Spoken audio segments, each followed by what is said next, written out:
Jack, welcome to Fear and Greed. Thanks for having me today, Sean. So give us a quick overview of mid-caps. What are they? How do you think about investing in them? What's your process? Kind of a 101.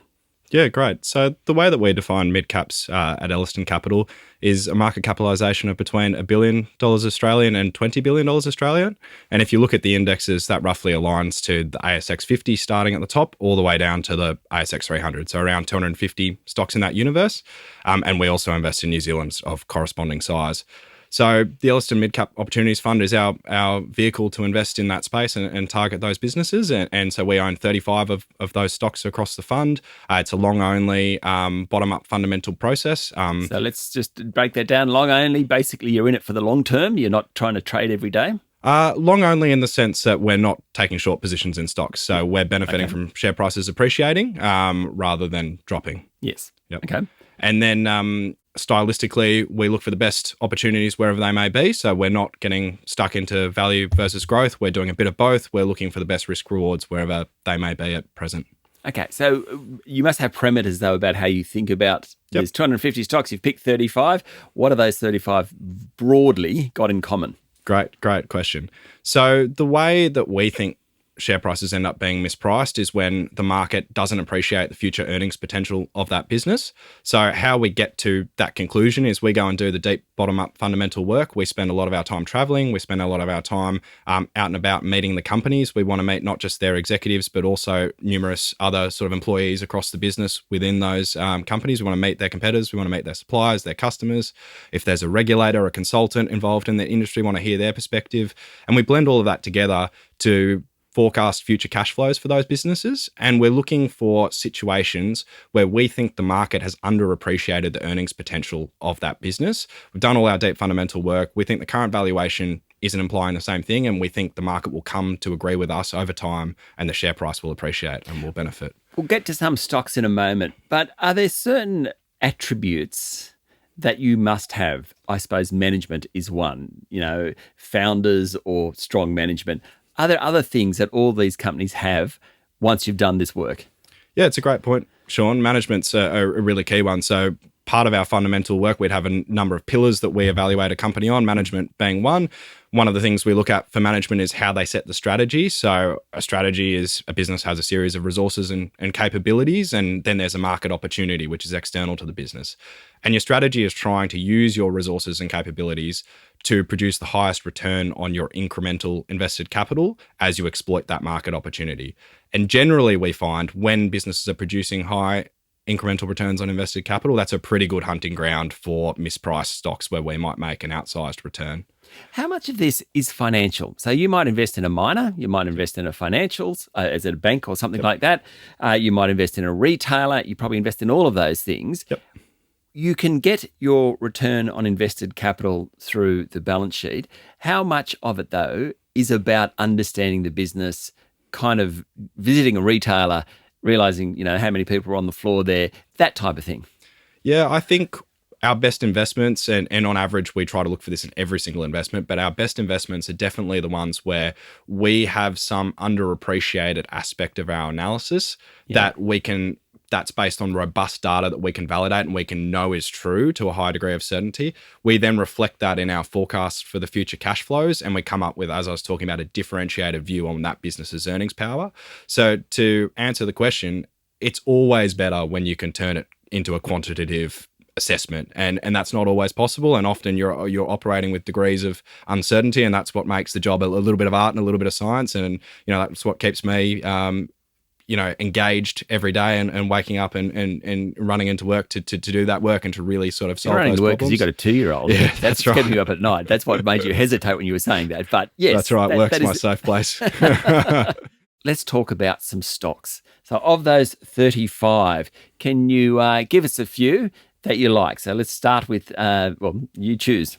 Yeah, great. So one of the ones for today, Regis Healthcare, ticker REG. So they own 69 and operate aged care facilities around Australia, around 7,500 beds capacity.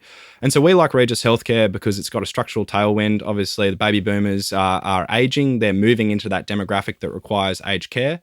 The Department of Health forecasts we need 10,000 beds per annum of new capacity being built to house all of those that require care. But at the moment, in the last 4 years, we've only built 1,500 beds per annum. So there's a massive supply and demand imbalance, and that's seen occupancy almost at breaking point now. The reason for that gap, in our view, is the returns aren't high enough to justify building new facilities. There's much better uses of capital. And so the government needs to fix that by coming in, and it's a heavily legislated centre. These aged care providers can't just go and charge more. It's the government decides all of that. They need to improve the economics either with more copay or with more incentives from the government themselves. And we think that that's the only answer for this issue. You can't have them in public hospital. That costs 4 times as much. There's not really an alternative. They need a high level of care. The government needs to make it better for operators. And we think that benefits both Regis's existing portfolio of assets, expanding their returns, and also allows them to build new assets at returns that are attractive to us as investors as well. How do you know it was Regis? I was just looking at the share price as you were talking to me, and it ran up in 22, 23. Yep. It was good kind of May, June this year. It's come off a little bit. How do you know when the share price is the right time to jump in? Now, presumably you're you're holding this anyway, but for a new investor, how do you know when to jump into Regis? I think when we look at our process, it all just comes back to we've done the work to understand the business as best we can. We've spoken to industry consultants, to the other players in the industry. We've looked for alternative points of view. We've tested why we might be wrong. And we've brought all of that back to our financial forecasts. And we've said, okay, we think that there's an underappreciated earnings potential here. And we've turned that into a valuation. We think Regis could trade to $12 to $14 per share on a 2 to 3 year view. And so at prices below that, we're happy to accumulate shares unless something changes and we get proven to be wrong, which happens from time to time. We reevaluate at that point in time. So I think if I can emphasize one thing, it's that deep fundamental work. It's getting busy, going and seeing companies, understanding the businesses, understanding why you might be wrong, that we seek to really differentiate ourselves in our analysis. Okay, so Regis, $12 to $14, it's about 7.5 now. What about away from Regis? Give us the second one. Yeah, so we're going in a pretty different direction. Seek, so ticker SEK. So many of us will be familiar with the brand. Obviously, the leading sort of online job ad marketplace, both in Australia but also New Zealand and throughout Southeast Asia. Seek's the classic story of a really high quality company with a really embedded moat, being the leading player in a heavily branded marketplace industry. Difficult to disrupt that moat, but it's had some short-term issues that have seen the share price quite weak over the last 2 to 3 years. So the first being macroeconomic settings been wrong for them. So unemployment rising is negative for the number of ads placed on Seek. It's been negatively correlated historically. Mm-hmm. And then secondly, Seek embarked about 3 years ago on what they called their unification program, which is seeking to align the tech stack of all those different geographies. They're all operating on different tech, way too hard trying to innovate when you had to do it 6 times. They just wanted to collapse it all together. That cost a lot of money, as you'd probably guess. Mm-hmm. And we think they're past those 2 issues now. We think the rate of increase in unemployment and decline in ad volumes is starting to decelerate. With having rate cuts, we think that becomes potentially a tailwind where unemployment starts to drop. You get more ad volumes in the next 6 to 12 months. And then secondly, on the technology side, Seek's through that program, costs and CapEx have dropped materially, and now we're starting to see the benefit on the revenue side. We've seen product innovation really jump. And topically, it's probably one of the most tangible AI stories in the near term that we found. Seek have had an AI team for a number of years, well before ChatGPT became into everybody's lexicon. And we think that there's big opportunity to increase the matching of those candidates and the jobs together. And there's a lot of upside in being able to charge more if you can create more successful outcomes for hirers. What amazed me, and I'm not supporting Seek or taking away from it, last week, Fear and Greed put up an ad for a business journalist, and it wrote the ad. It was such a seamless process just to get out the ad. We paid our $900 or whatever it cost us. And, we had enormous sort of follow through from that. But it was all AI generated. And so as a user, it was incredibly easy. Okay, so we've done Regis, Seek, a third and final one.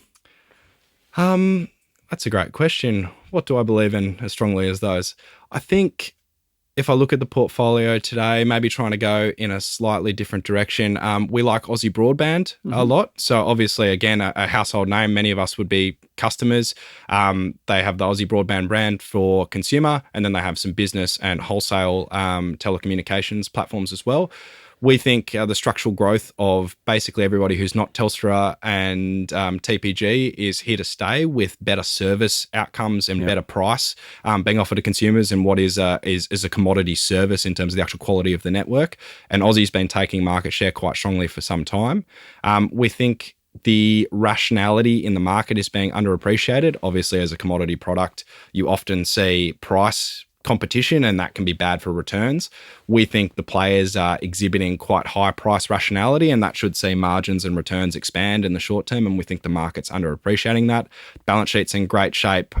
We think the valuation is quite cheap at around 7.5 times EBITDA for FY26, and we think that has room to expand based on where some of the peers are trading and the growth profile of the business. Jack, thank you for talking to Fear and Greed. Thank you very much, Sean.